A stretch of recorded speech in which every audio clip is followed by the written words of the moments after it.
So si ano natin, si transformer natin, dapat bibigyan ng supply dito. Tapos hindi kayo magbabato ng papunta sa mga bracket breaker natin. May breaker tayo ng MDC dito. Ito yung main panel natin sa Lirom. Tapos papunta sa part pump natin sa lugar ito. Tapos ito rin naman yung magbibigay sa sticky natin. Ito natin yung metal sticky. Ito yung instrument power supply. Sino na nakagalaw sa inyo ng ano? Anong ganito? Ng ECB? Oo. Mag-drawing. Anong brand dati? Anong brand? Ang main na muna sa... Oo. Ilang ampere?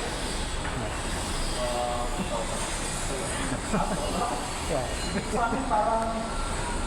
Okay na nga sa akin. Main na lang po. Oo.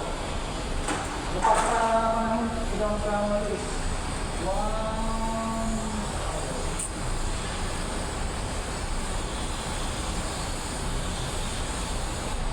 2.5 to 2.5 pero nakaset siya as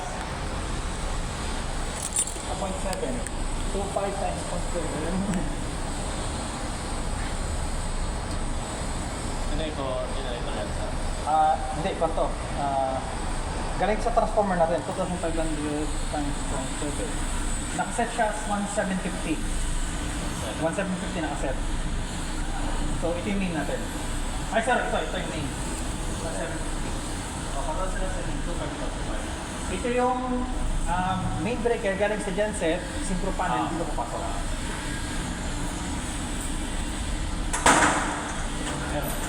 Bali mangyari, naka-automatic to. Kapag naka-automatic siya, gumagana yung over at under voltage protection ng panel. Pero kapag naka-manual yan, hindi gumagana yung over at under voltage protection niya. Halimbawa, nag-low voltage si transformer o kaya si Seneco, hindi ito mag-trip. Hindi pa patay ng controller. Kaya mas maganda lagi ng auto. Pag manual, gusto mong i-manual lang on-off to, hindi gumagana yung controller, may nasira, parang gusto mo yung manual, kami lagi manual. Pero mas possible dapat naka-auto tayo. Ito yung for the normal, galing doon kay transformer. Kapag kumandar sa genset, ito siya. Tapos, power pump natin, wala dito siya mag-supply sa power pump, siya rin mag-supply sa naran. Ito naman, mas po, kung sa gamitin, pero patay-patay, wala pa.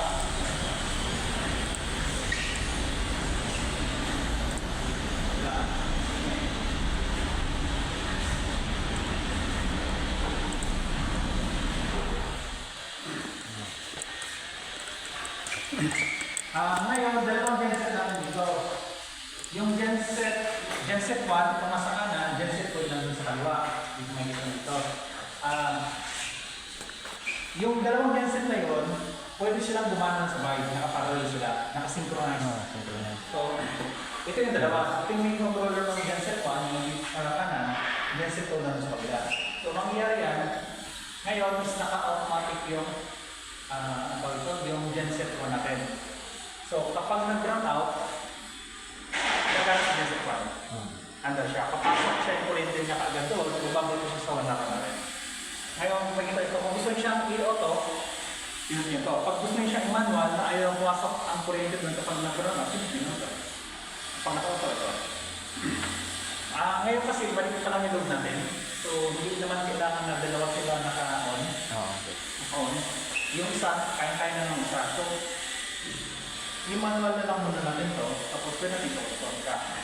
Tapos kapag after, naka 10 hours na mga isa, pwede natin ito naman yung manual natin, kung may ito natin.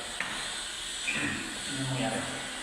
Tapos itong master na select nito, may itong G1 G na kayo. Ang ibig sabihin nito, ang priority genset na, halimbawa nag-brown out, ang papaandarin niya is G1, generator 1. Priority genset. Ngayon kung gusto natin, halimbawa masyado nang matagal ma-under si genset 1, siya lagi nagagamit. Para hindi siya basta-basta masira, si genset 2 naman pag-under natin. Or paubos na yung kasi ni genset 1. So lipat natin kay genset 2 para yung genset 2 naman ka na. Pero pag giniwan mo dito, i-auto mo dapat dito. Naka-auto rin. Para automatic siya under. Kasi kung hindi siya naka-auto doon, naka-manual pa rin ito, naka-manual siya, kahit naka-dito to, ang papaandarin ng controller ito. So dapat naka-auto. Okay. Sa ngayon, G1 mo na yung ginagawa namin. Hindi pa naman i-touch ka lang ang ganyan eh. May kwan din dito na para matesting natin, i-test din natin. I-test natin.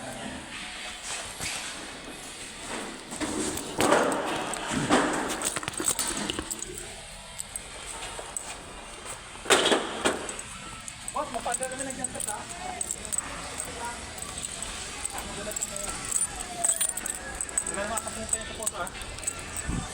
Ito G1, ito G2. So, subukan natin paano rin. Clear naman din. Circuit.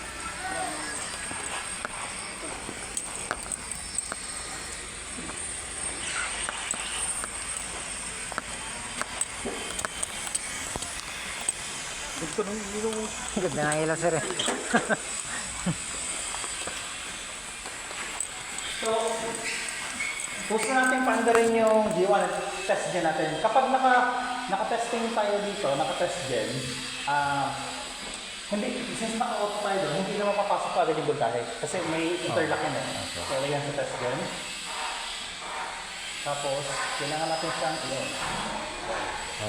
So, si genset 1 off po.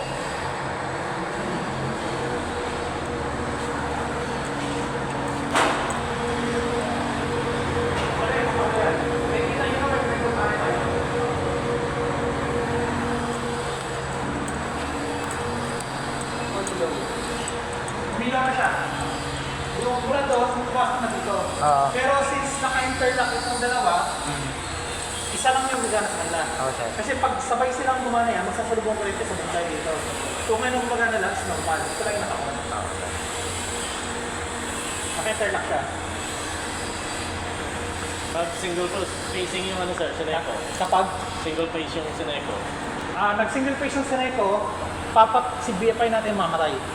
Magtitrip si BFI, kung di man magtrip si BFI, mamatay tong normal, magbibigay siya ng signal na abnormal yung kuryente natin, papagarin niya yung set sa kapalo.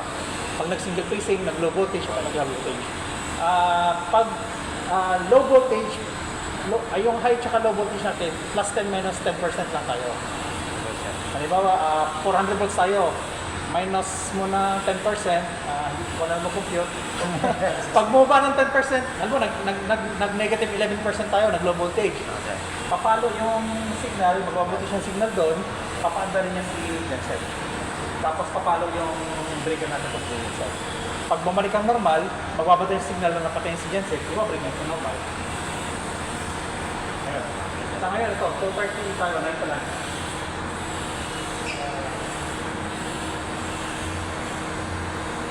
So, line ka lang niya, 230 volts. So, D sa L. 401 tayo for 9 to line. Ito yung kay genset. Kapag kay normal supply naman natin,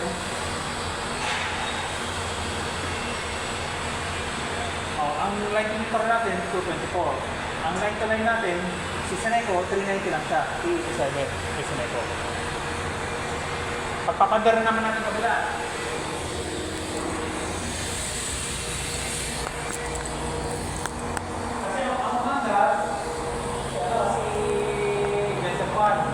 So, yung natin. Magbibigyan na ng signal. Ito may cooldown siya na may countdown. Hindi, 3 seconds. Kapag naubos yan, bawat yung signal para patayin na. Papasilipan ng si genset to. Test gen na natin. Papandarin niya yung kabilang genset naman. Hindi naman yung papandarin niya. Mamatay doon niya mamaya doon.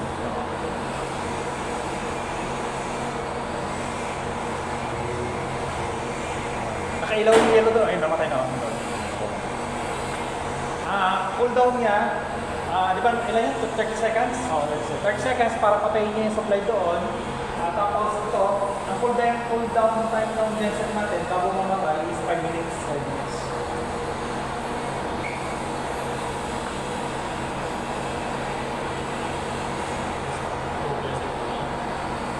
Pwede man namin siya patayin na pwede rin kung hato, pwede na siya patayin na rekta. Dito siya na po, mamatay na yung rekta. Ngayon pag genset to, ganun din. Tapos genset to, test mo. Ganito. Ibalik natin sa may priority natin sa genset to. Para pag nag-run pero ginagawa namin dito, pag bandang hapon, Kasi wala naman nagtatrabaho doon, wala nang magamit. Babalik namin sa manual. Kasi sayang ang gas, diesel. Kanyan, 136 liters per hour. So, magkano yung... magkano diesel ngayon? Ha? 59? 59? Yung 136 nun, kapag full capacity siya, full load. Pero kapag di siya full load, pagpalagay mo ng 100 liters lang per hour. So, 100 times 59? 59. So, sa isang oras, 6,000 ginagastos natin. Kaya magastos. Kaya kung wala naman trabaho, ilagay natin sa manual. So, mamaya hapon, kasi may mga bisita tayo, diba? Okay. So, syempre, para maganda yung image natin, dapat pag-umawa tayo. Kasi hapon, isang oras. Isang oras na wala ng kurente. 6,000 yun. Tingnan natin yung manual, ha? Okay na kayo sa Janset? May tanong kayo?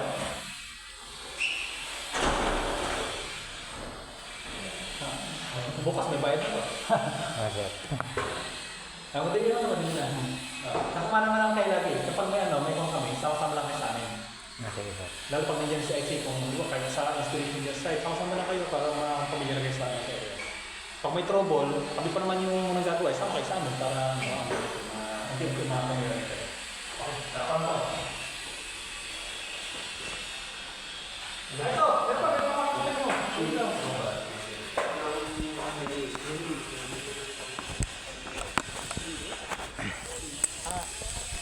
ang genset natin is 625 kVA. Sa kilowatt, 500 kilowatt. Pag isa sila, 500 kilowatt. So, ngayon, may skid base siya na tangke. Yung lalagyan ng diesel. 1,000 liters ang capacity nito, 1,000 liters capacity nito. Tapos, may ginagawa pa kayo dito na fuel tank. Ang fuel tank at ako doon nagkamali 6,000 liters sa ito. 6,000 liters.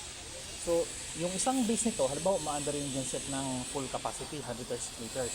Kaya niyang paanda rin itong genset yung 1,000 liters natin ng 7 to 8 hours. So, 7 to 8 hours, 7 to 8 hours. So yung kung doon, may good pa yun. Mga halos 24 oras, kaya niyang paanda rin itong dalawang genset. So, parang halimbawa, nagkaroon ng bagyo, wala tayong kuryente.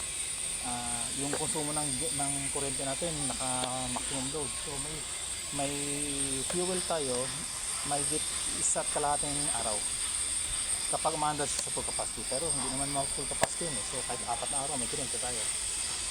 Ang gagawin nyo na lang doon, pag sasalit-salitin nyo kung sino sa kong iaandar para hindi basta sa masira, hindi siya mag-over. Ayun, ito tapos na namin, makaraps na ito. Kay Jindy, ganito diba? Anong brand ng tanso? Ng Makina? Rolls Royce. Rolls Royce. Para ngayon yung sa akin. Makina. Pang ano yan, makina na, aeroplano yan. Parang makina na yung brand na Rolls Royce sa mga MTU. MTU siya, parang under si MTU kay Rolls Royce. MTU yung pangalan ng brand.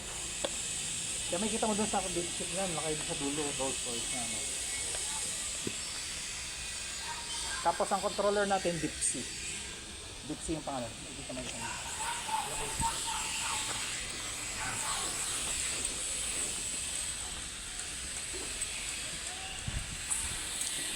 Dipsy yung controller. Controller nito. Bali ito, ano pa to? Communication cable. Signal cable. Mula dito, papunta sa genset, siya yung magbabato ng signal para umandar. Umandar po mga tayo. Tapos, ito naman, may signal cable dito, kontak ATS. Dito naman yung magbabato ng signal ATS sa ito panel na wala akong kliyente pang ganun sa genset. Okay? Si genset natin, kasi for example, wala na kuryente. 24 seconds bago mag-on ang kuryente dito na 24 seconds. ATS dito, 26 seconds. Ito ang black and ito, 26. Hindi namin siya pinagsabay. Kasi para hindi mabigla yung genset natin. Kasi unang, at least may 3 seconds lang difference. Unang papasok mo na si 1 hour, tapos na 2 na. Ngayon, kung makikita nyo dito, spark pump. May spark pump tayo. Ang spark pump nito, na-connect ito rekta sa busbar. Sa busbar. Hindi, may drainer siya, Ito may brake eh, pero nakonekta doon sa batbar, di ba? Naka-auto lagi. Pag umandar si genset, tsaka to, makakabato siya ng, ito, masunog. Nagkasunog, di ba? Makakabato siya ng kuryente sa power pump natin pag nawala ng kuryente. 3 plus 10, 13 seconds. Kaya niya magbato ng kuryente doon sa power pump. Kasi hindi siya dadaan, hindi siya dadaan doon. Pag low pressure, dati Pag nawala ng kuryente si Wanara. Pag nawala yun. Kasi sa power pump control panel natin, pag ano lang, punta natin doon pag meron tayo, may ATS din doon. May ATS controller na pag nawala ng kuryente ito, papalo yung kabilang supply. Ang kabilang supply niya, ito. So 13 seconds na yun.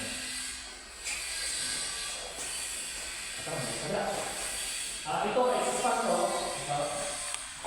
Tapos na, pag medyo init, may sensor tayo, agad to.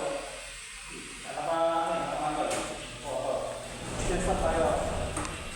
Agad siya pag init. Ngayon kapag malamig na, ano ba, pinakit niya yung temperature, mamatay siya. I-set lang siya ng temperature. Hindi pa nakakalibol ito. Kaya kung minsan naka 35 degrees pa yung setting na temperature. Tapos, ito, nakikita yung dilaw, di ba? Ito, saka yung dilaw. Kung kasi ito, hindi pa namin kabit. May outlet yan dito. Outlet. Pag sa kung may design, nagka-trouble. Nawalan ng normal supply, wala tayong genset. So, wala ko rin dito, walang ilaw. May portable generator ka, saksakan mo na supply to, ilaw to, ilaw yan. Kung siya parang abang siya na ilaw, bigyan mo ng supply, ilaw mo ilaw. Okay. Ano, nagka-trouble, sumabog to, kailangan mo may trabaho, wala tayong ilaw. Okay. Saksakan mo lang ng supply yun, ilaw itong dalawa. Ito, naka-two-way switch to. Yung pag-ilansin itong kabila.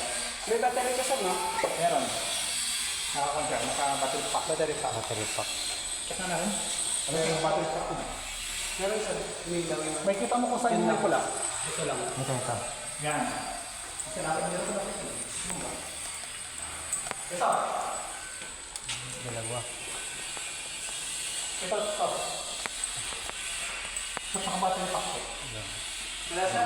Isa lang sir? Ano yun? Dalawa. Isa lang. Ay, ito. Hindi na ito. Isa lang? Isa lang. Ito na. Dalawa.